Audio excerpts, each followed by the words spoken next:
Okay. Oh, okay.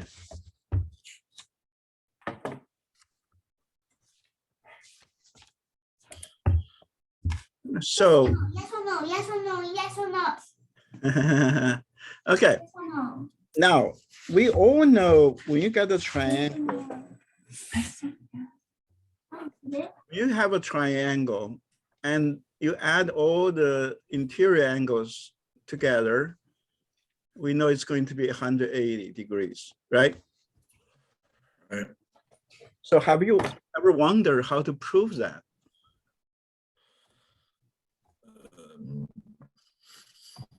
Because this is a this is a theorem, which means that it's a proven proposition. Proven proposition. Proposition. Okay.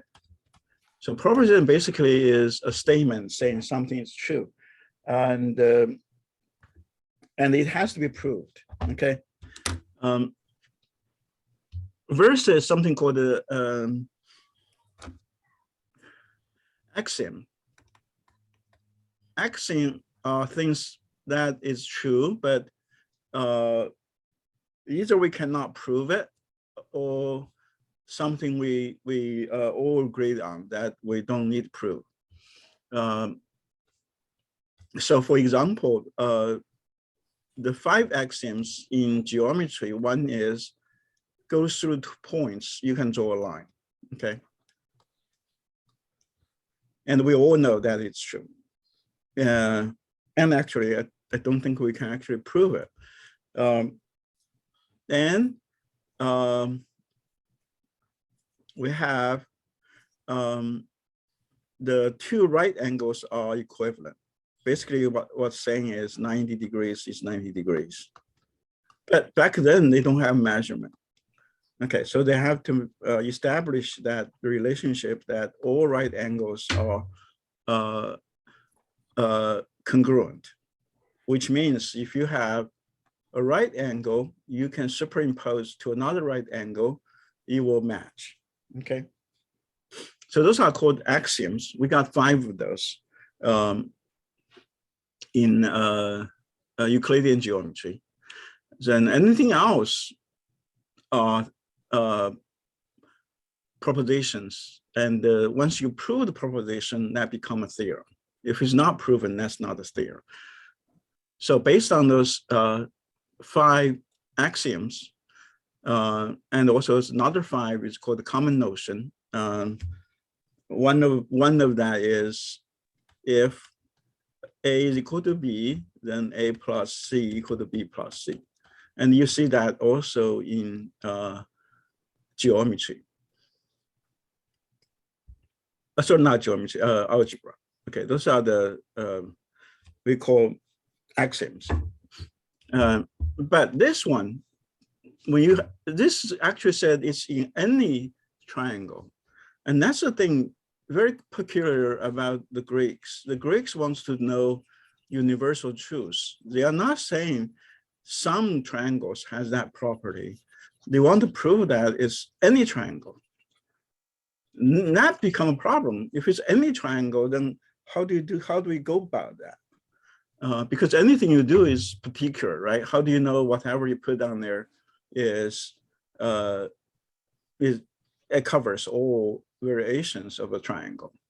So that's the things, power of when you do geometry, because geometry, especially to the Greeks, Euclidean geometry has no measurement. I mean, has no way to measure it. So therefore, anything you draw there, that can represent to pretty much any. If the property is true, if the property has nothing to do with the length of the size or the angle of the interior angle, then we know that whatever theorem, once you prove it, that covers all variations of triangle. So this is the way how they did it, is that we can draw a line which is parallel to this base. And we can move that to this point.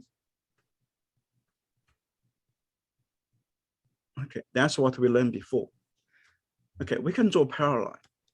Now, if that's the case, we got the A, B, and C. And we are trying to say the measure of angle A plus the measure of angle B and the measure of angle C is 180 degrees. And this actually is our modern notation. The Greeks does not have that. They have no degree measurement. In their case, they just say angle A plus angle B plus angle C is a right angle.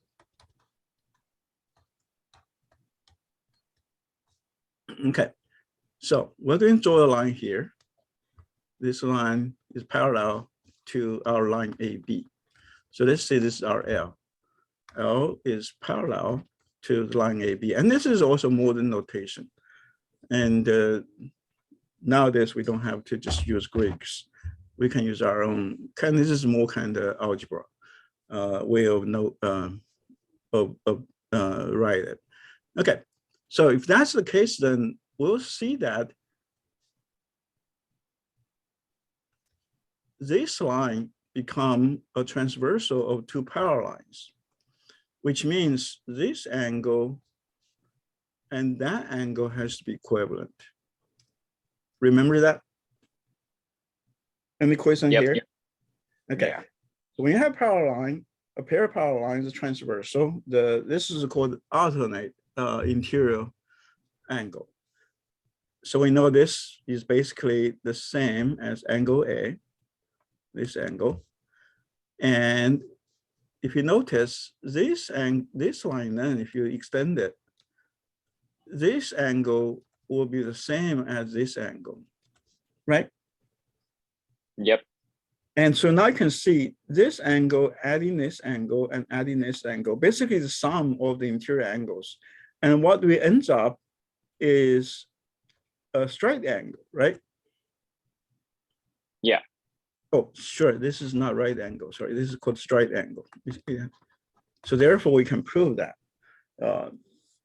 for any, now, when you see something like here, does it have anything to do with any particular degree of angles? It doesn't, right? It could be any angles. And it doesn't, and this property does not rely on the length of the three sides. It could be any sides. So therefore, we can prove that this is true for any triangle. Good? Yep. Okay, so now you know how to prove it. You know how to prove that the sum of all the interior angles of a triangle are 180 degrees. And this actually have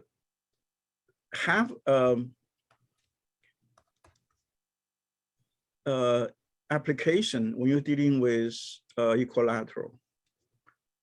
So just could not call equilateral, quadrilateral, like a line with four sides.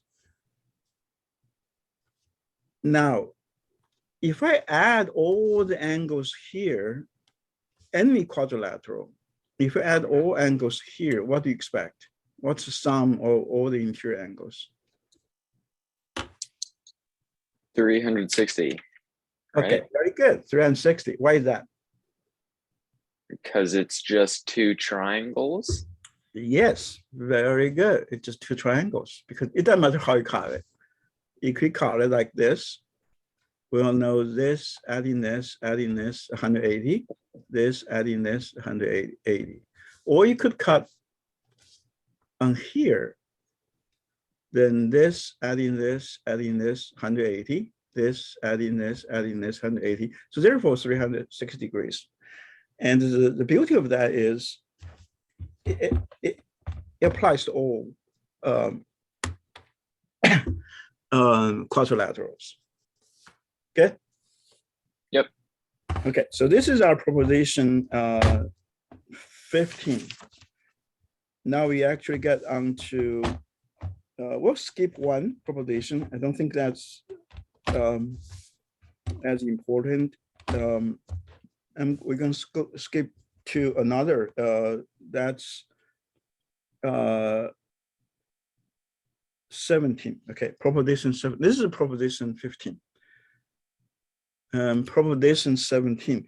But before, basically, proposition 17 is what happens to two right triangles. How do we know they are equal? They are congruent. If you got two like that. And for two right triangles, all we need to know is if the hypotenuse are congruent and another leg, there's two legs, this leg and that leg, and one of the legs is congruent, then those two triangles are congruent. Maybe say D, E, F.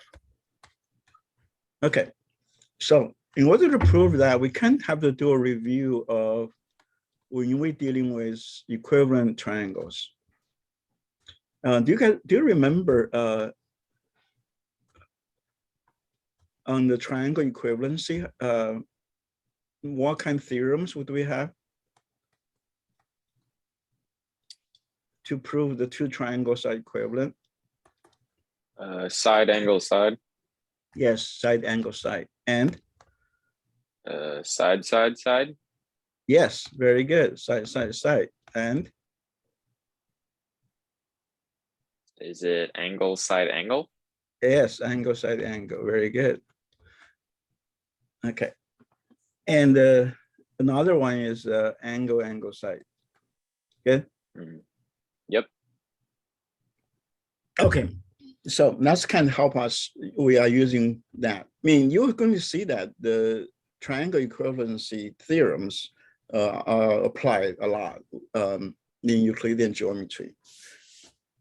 Okay, so how do we prove this? So what we're going to do actually is we're going to put them together. Okay. Yeah, the reason we can do that is because this leg and that leg are congruent, right? Yep. So therefore we can do that. We can put them together. And this is our A, this is our C. And the other one, basically which side and side. And so this is our, so the C and F, they are superimposed on each other. And similarly to B and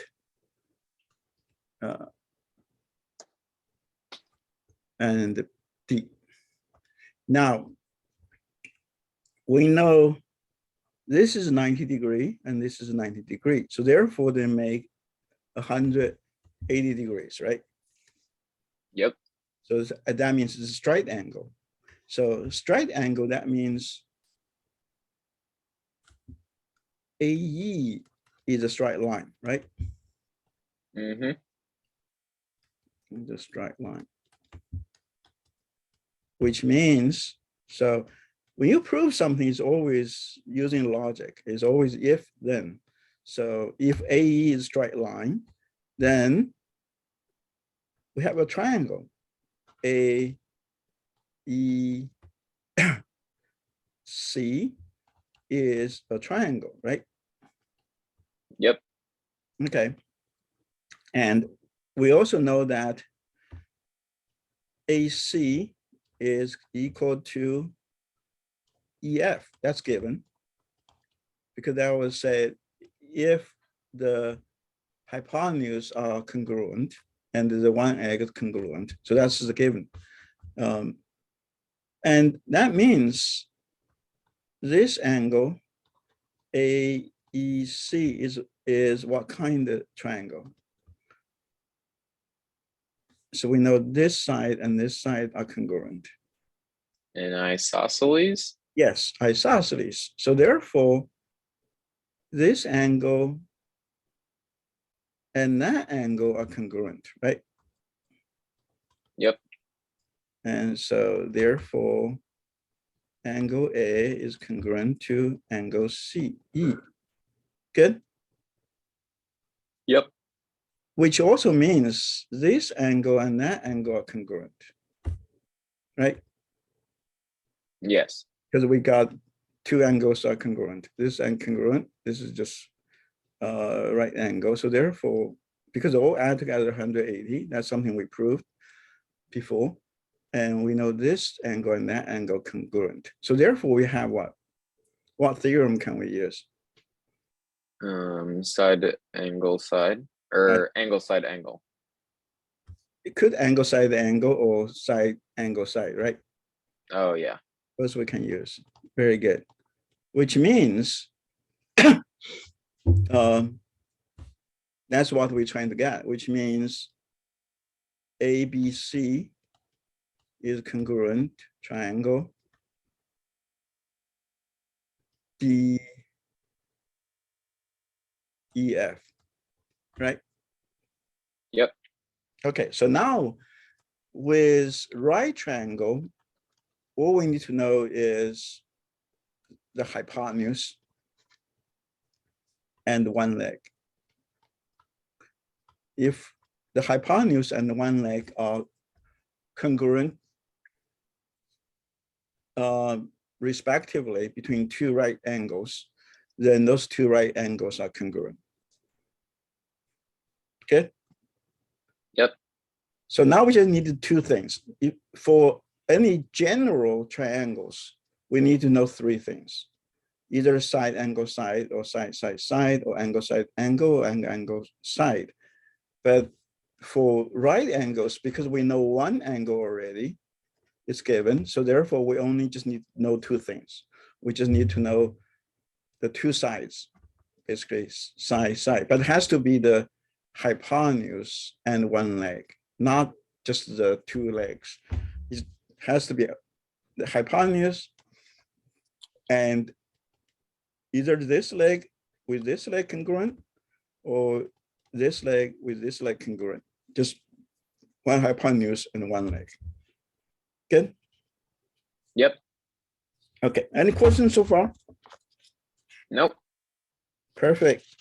Okay, now we actually get into another proposition is 17. Yeah, we just did, let me see. No, 17, 18 would be 18. Okay. Proposition 18.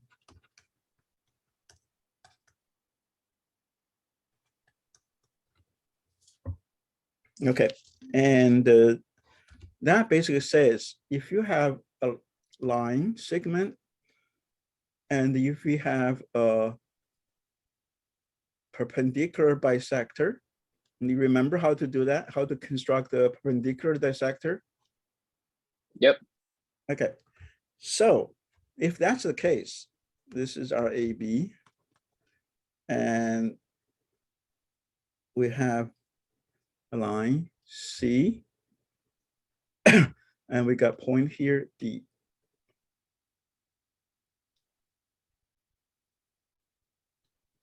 Now, any points on this line has the equal distance to the two ends. So that means if we do that here, that means AE is congruent to B. Good? Yep. That's a proposition, is that we have a line segment, we draw perpendicular bisector, which means this and that. AD is equal to BD. And then at any point E, it has a same distance to the two ends, A and B. So AE is equal to B. Good? Yep. So now how do we prove that? So what we know here is we know DE is congruent to D itself, right? Yeah. Okay, because that's the same line. And we also know AD is congruent to BD, and that's given, right? Mm-hmm. And we also know the angle EDA is the same, congruent to the angle of EDB, right? Yep. That's also given because that's the perpendicular bisector. So therefore what we have, we got side, angle, side, right? Yep. So which means triangle ADE is congruent to triangle BDE. And because they are congruent, therefore, AE is equal to B.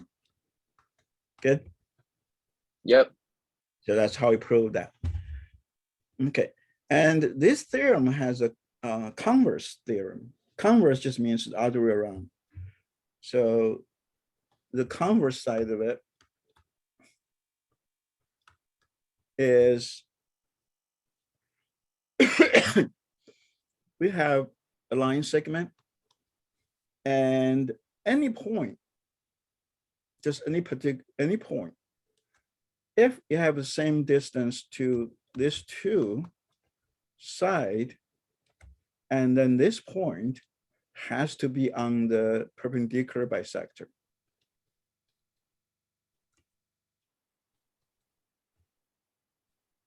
Good? Yep.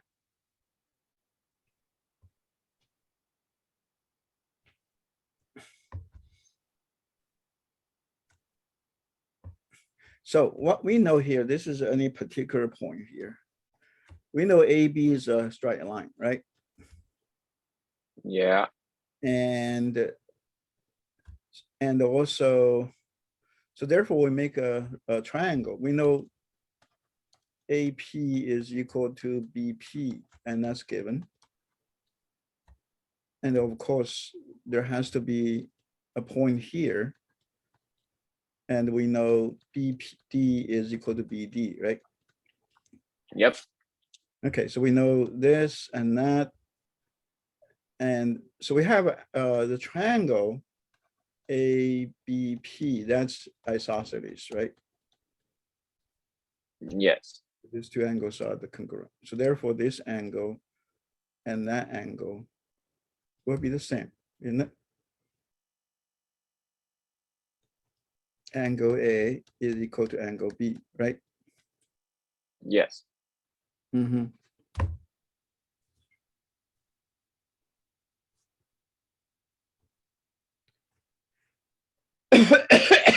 Sorry, I'm still have a little bit coughing.